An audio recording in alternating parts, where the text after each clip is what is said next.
অতিরিক্ত ওজন মূলত আমরা যখন আমাদের প্রতিদিনের চাহিদার থেকে বেশি প্রয়োজনীয় ক্যালোরি আমরা গ্রহণ করে থাকি তখন আমাদের ওজনটা বেড়ে যায়।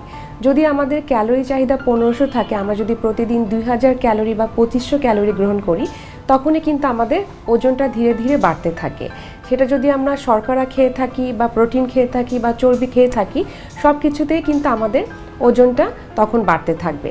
সেক্ষেত্রে যদি আমরা কার্বোহাইড্রেট, প্রোটিন, ফ্যাট যেটাই খেয়ে থাকি না কেন, সব কিছুই যদি আমাদের ক্যালোরি বেড়ে যায় তখন আমাদের কিন্তু অতিরিক্ত ওজন বেড়ে যাবে। তো সেক্ষেত্রে আমাদের প্রথমে যেটা করণীয়, অবশ্যই আমাদের ক্যালোরি চাহিদাটাকে কমিয়ে নিয়ে আসতে হবে। একজন মানুষের যতটুকু খাবারের চাহিদা রয়েছে প্রতিদিন ক্যালোরি, সেটা আমাদের 500 থেকে 700 পর্যন্ত ক্যালোরি রিডিউস করতে হবে, মানে ডেফিসিট রাখতে হবে। এবং এখানে কিন্তু আমরা প্রত্যেকটা খাবারের ক্যালোরি মেজারমেন্ট করে সব ধরনের খাবার কিন্তু আমরা খাদ্য তালিকায় রাখতে পারি। তবে অবশ্যই মনে রাখতে হবে এমন কোনো খাবার আমরা খাদ্য তালিকা থেকে বাদ দিব না যে খাবারটি খাওয়ার কারণে আমাদের শরীরে কিন্তু আমরা কোনো ধরনের সমস্যা ফেস করতে পারি। যেমন অনেকেই আছেন ডায়েট করার শুরুতেই কিন্তু চিন্তা করেন কার্বোহাইড্রেট বন্ধ করে দিবেন।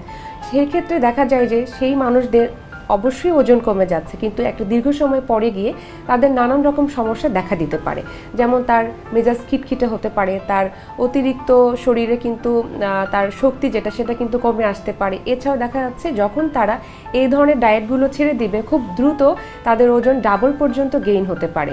তাই অবশ্যই ওজন কমাতে গেলে ক্যালোরি ডেফিসিট হচ্ছে মূল মন্ত্র। আপনাকে ক্যালোরি ঘাটতি করে সব ধরনের খাদ্য উপাদান থেকে সুষম খাদ্য উপাদানগুলো কিন্তু বেছে নিয়ে আপনার ডায়েটটাকে মেনটেন করতে হবে। তাহলে আমরা বুঝতেই পারছি আমাদের ওজন কমানোর ক্ষেত্রে বা ডায়েট কন্ট্রোল যেটাকে আমরা বলে থাকি, একটি পরিমিত খাদ্য তালিকা যেখানে ক্যালোরি ডেফিসিট থাকতে হবে সেই মানুষের, এবং সেই সাথে সুষম খাদ্য উপাদান বিদ্যমান থাকতে হবে।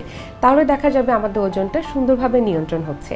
আর ছোট্ট একটি টিপস দিতে চাই, সেটি হচ্ছে সবজি এবং ফল এগুলোর ক্যালোরি কিন্তু অনেক বেশি কম থাকে। তাই আপনারা ওজন কমাতে চাইলে আপনার খাদ্য তালিকায় সবজি এবং ফলের ব্যবহারটি বাড়িয়ে দিতে পারেন। তবে মিষ্টি ফল যেগুলো রয়েছে, আম, কাঁঠাল, কলা, খেজুর, এগুলো অতিরিক্ত খেলে কিন্তু আবার আপনার ওজনটা কমবে না।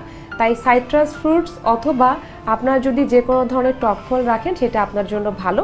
এছাড়াও টক দই, বাদাম ইত্যাদি কিন্তু আমাদের ওজন কমাতেও সাহায্য করে থাকে। বিশেষ করে ওমেগা 3 কিন্তু আমাদের কোলেস্টেরল ব্যালেন্স করতে সাহায্য করে থাকে। তাই এই টিপসগুলো আপনার ওজন কমানোর জন্য প্রতিদিন খাদ্য তালিকায় এই খাবারগুলো আপনারা যুক্ত করতে পারেন।